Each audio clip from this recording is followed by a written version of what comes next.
So Adam, the last time you and I spoke here, it was also about ex-PM Najib's former aide, Datuk Amhari. Now his testimony is already wrapped up.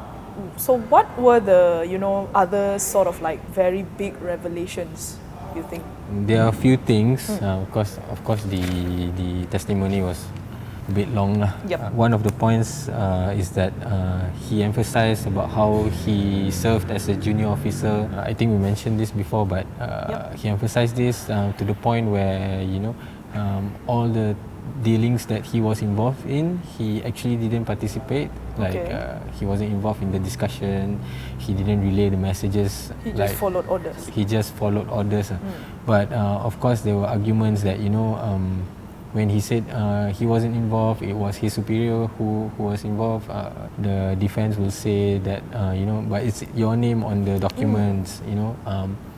It's a surprise that he doesn't mention all these irregularities during his 1MDB dealings through proper memos. He mentioned that it's a normal culture for government officers to just follow orders and of course that is disputed in court lah. And then there's also the one thing he mentioned was about how he stored documents that were eventually seized by the MACC. These documents from his secret meetings with Jolo and the late Datuk Azlin, that he stored with his cousin in a different house, not his own house. There were a few houses that were raided, and then back again the argument is that you don't simply keep some of the documents for no reason, right? When you say you shred all of them. The defense lawyer that Tan Sri Muhammad Shafiee mentioned that perhaps Amhari was keeping these documents as insurance and things in case things went wrong. We know he was in court for a while, but what would you say is the key highlight, the key issue from his testimonies? It's really arguable whether he's a senior or junior officer. He was with the PMO for 10 years.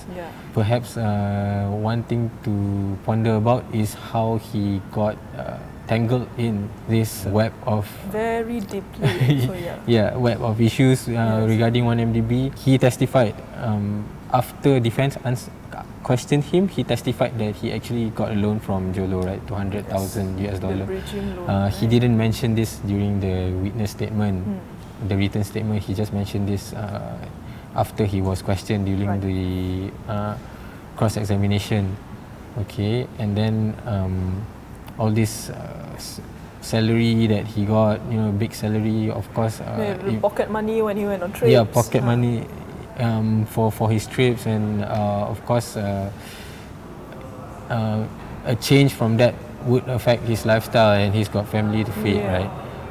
The other interesting thing is also about his alleged shareholding in ABA BVI. The fake ABA, right? Yeah, the fake ABA that got money from 1MDB. Supposedly the money was diverted to this fake ABA.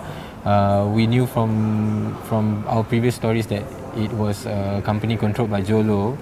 But apparently this is a company whose shareholder is supposedly Amhari. He said he didn't know this. Then during his dealings with Jolo, he just signed all these documents and stuff like that. You have Najib's lawyer Tan Sri Shafiee who is questioning Amhari's credibility.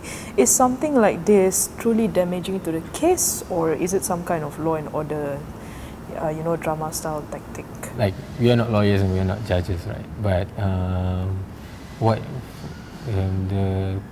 how we understand it is the benefit of the doubt is to the accused. So even today at court, Tan Sri Shafiee submitted an application on 1MDB's former CEO Shahrul Halmi, his testimony. The argument is that his testimony is hearsay evidence, so it should not be admissible in court.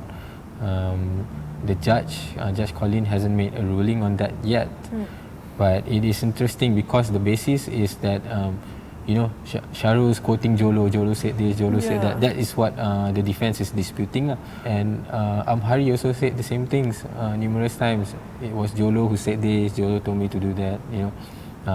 The late Azlin isn't here anymore to clarify it. But also interesting is why Shafi'i didn't submit the application for Amhari's statement as well. So, now with Amhari done and dusted, right, and then Shahrul has been called to the stand, what can we look forward to next? Shahrul's statement is 4 times longer than Amhari's. Amhari's is about 70 plus pages. Shahrul's is about 270 plus.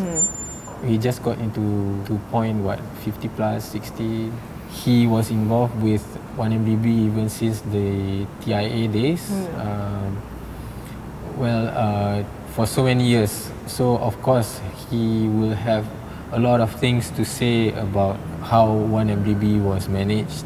Well, I guess we will just have to wait for what Shahrul will have to say. Yeah. For more on the story, pick up a copy of The Age Weekly at all good newsstands.